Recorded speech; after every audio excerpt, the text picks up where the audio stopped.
Gilmora, Frank Bennick, thank you from the bottom of my heart. Thank you for your kind words and especially for your kind deeds, not just this evening, but over the many years. You're both very hard acts to follow, but I'll try.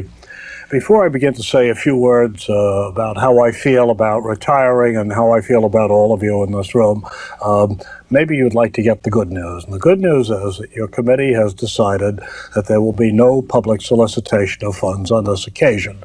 Instead, my associates, led by Jeanette Chang, will pass among you with pledge cards. Give generously. Remember, the need is great and the hour is late. Since I've retired, I haven't rented a stretch limousine. That's been months. I can't remember the last time I had lunch at Le Cirque.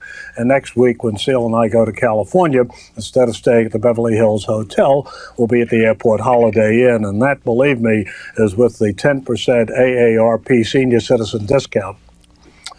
If you don't want to contribute cash to the Martin Schrader Fund, you can, through special arrangement with Gilmora, buy a page in any of the great Hearst magazines which are represented here this evening.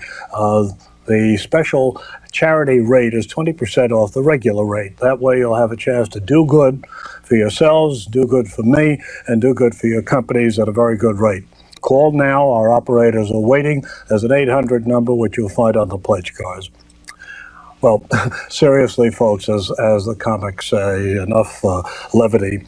You know, and thinking about what I was going to say this evening, I was reminded of a great book by a great author, Isaac Bashevis Singer, the Yiddish author and Nobel Prize winner who died just this spring.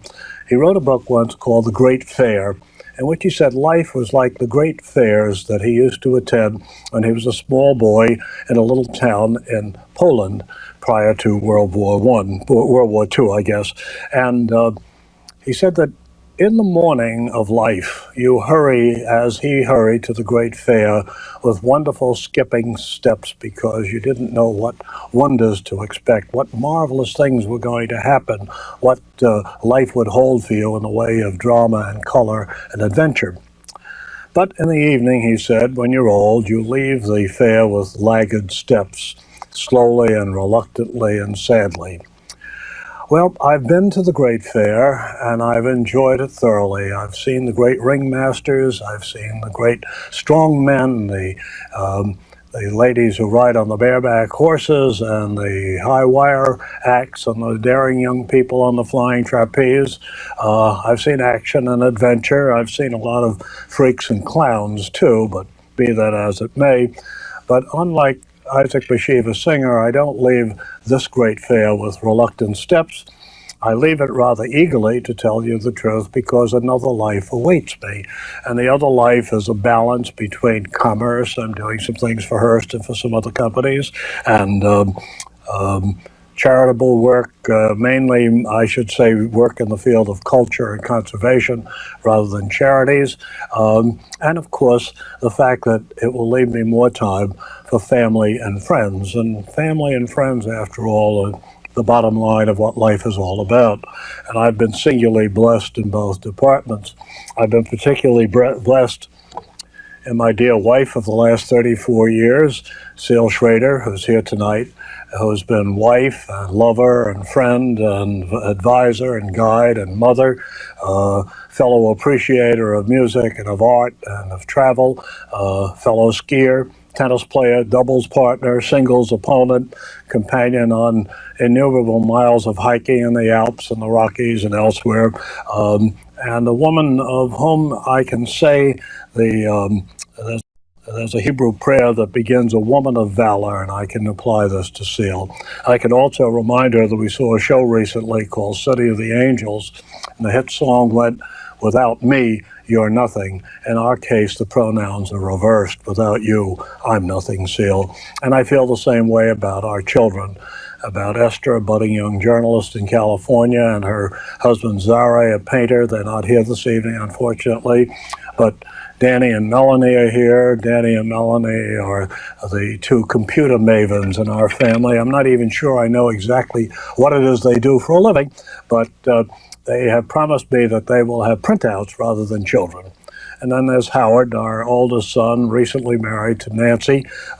Howard is an attorney. If anybody needs a good lawyer, call me. And Nancy is a former assistant professor of economics at Smith College, now getting a PhD here at Columbia University. And I guess we're all learning a lot about economics these days. I'm so lucky. I even like my in-laws, and my brother-in-law Saul and my sister-in-law Jan are here, two big ad agency executives, and the fact that Jan used to give me business on Chanel really had something to do with my reaction to her. But then I turn to my friends here at Hearst, and I think how wonderful it's been to know you all. Frank and Gil, I've spoken about you. Randy and Veronica Hearst, I'm honored to have you here. You've been great friends and supporters. I'm sorry that Bill Hearst couldn't make it, but can't have everything in life.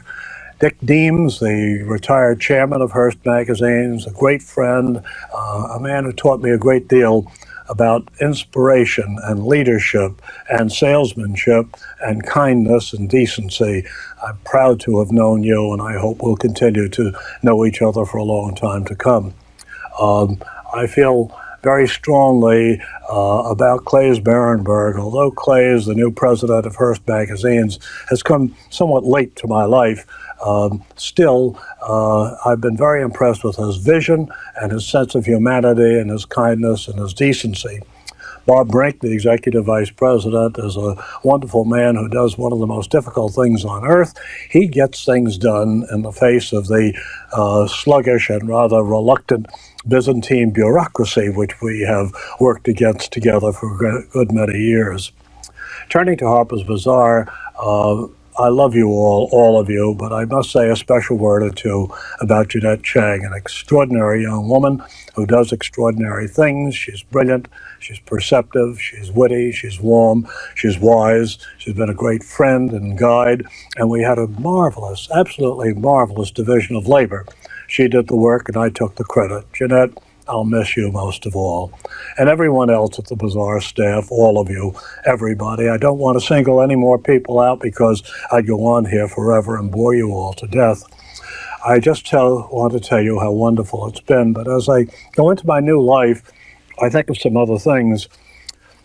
Just recently, during the High Holy Days, I was sitting in my temple waiting for the Rosh Hashanah evening service to commence, and I was thumbing through the section of the High Holy Day prayer book, which is called the Gates of Repentance, in the section that is called Meditations, and I came upon a quote from an anonymous 18th century Hasidic rabbi that seemed somehow to help me sum it all up. And this gentleman said, "Just as the hand held before the eye can hide even the tallest mountain, so the routine of everyday life can keep us from seeing the vast radiance and secret wonders that fill the world." Well, I now have my chance to see the vast radiance and secret wonders that fill the world, and I'm beginning to enjoy it enormously. The time has come for me to enjoy what Winston Churchill called the bright, sunlit uplands of life. The time has come for me to, as Shakespeare said, go not lightly into this long good night. The time has come for me not to rage against the night, as Dylan Thomas said. The time has come to enjoy a new life. I hope that I'll be able to continue to be friends with all of you. I'll try very hard to stay in touch. I recognize you're going to be a lot busier than I am, so I'll make the phone calls. And I want to thank you again. Since this is the Jewish High Holy Day season, I think I should appropriately conclude with the wonderful poetic words of the traditional Hebrew New Year's blessing, which is Lashana Tova Tikatevu. It means, may you be inscribed in the book of life. Dear friends, bless you, thank you, and good night.